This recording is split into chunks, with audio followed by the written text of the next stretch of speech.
La familia.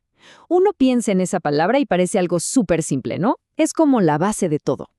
Pero, ¿qué pasaría si les dijera que su definición es una de las construcciones sociales más complejas y cambiantes que existen? Acompáñenme en este recorrido para entenderlo un poco mejor. Cuando pensamos en familia, casi siempre se nos viene a la cabeza la misma imagen.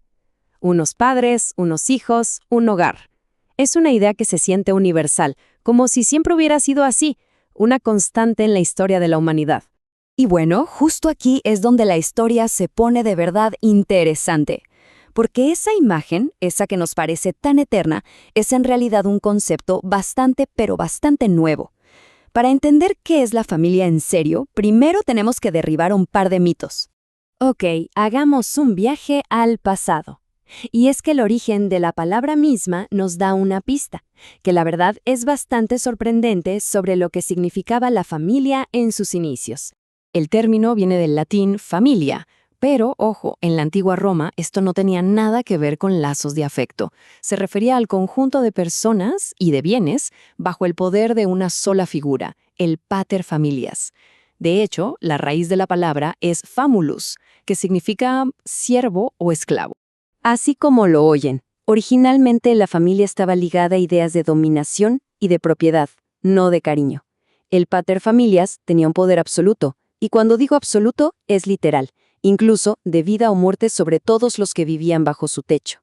Esto incluía a su esposa y a sus hijos, que eran considerados parte de su patrimonio. Y esta idea, pues, no paró de cambiar.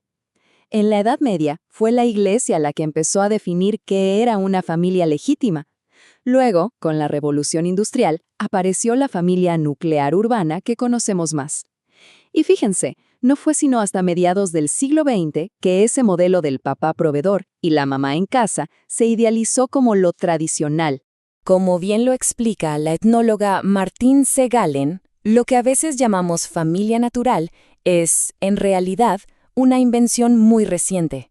Un arreglo que, viéndolo en la gran escala de la historia humana, podría ser algo totalmente pasajero. Ahora, si salimos un poco de la historia de Occidente y miramos a otras culturas, la diversidad es simplemente asombrosa. Vamos a ver cómo se organiza la vida familiar en otros lugares del mundo. Mientras que en Occidente se ha vuelto muy común la familia nuclear, en gran parte del mundo la norma es completamente distinta, la familia extensa. Imaginen 3 o más generaciones viviendo juntas, creando redes de apoyo súper sólidas donde las personas mayores tienen un lugar de honor. Y no solo cambia quién vive en la casa, también cambia algo tan básico como de quién se es pariente. En las sociedades patrilineales, todo pasa por la línea del padre. Pero en las matrilineales, la herencia y la identidad vienen de la madre.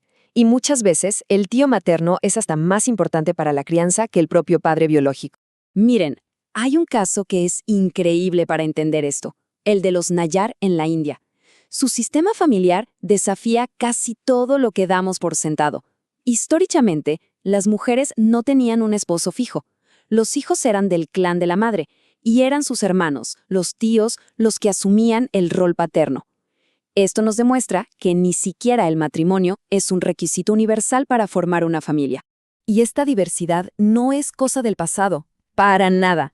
Hoy en día tenemos el concepto de las familias elegidas. Son especialmente importantes en la comunidad LGBTQ+, pero no solo ahí.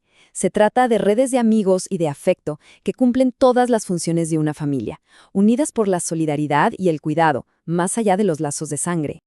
Pero esperen, que la familia no es solo un tema de cultura o de afectos.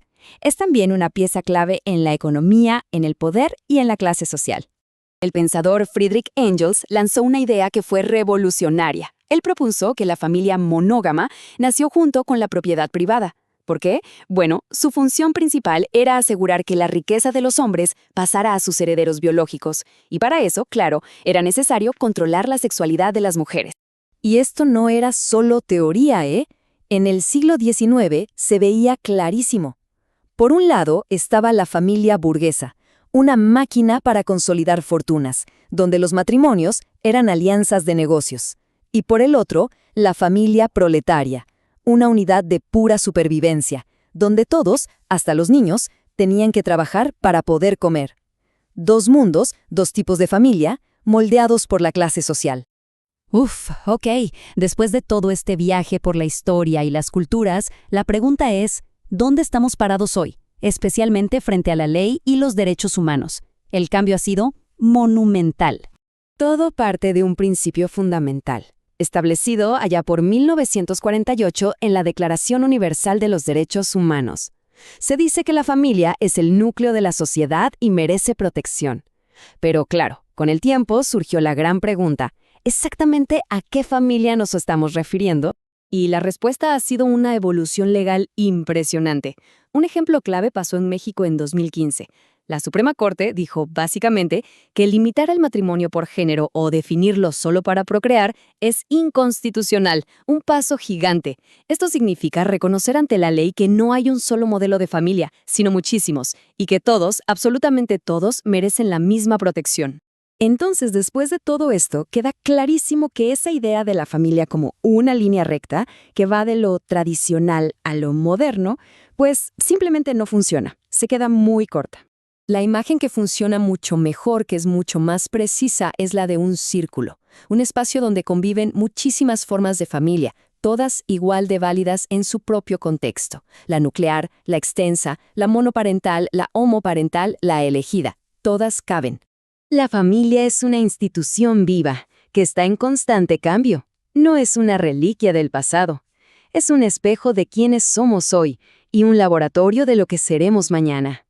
Así que la pregunta que nos queda es, mientras nuestro mundo sigue transformándose, ¿qué nuevas formas de familia están por venir?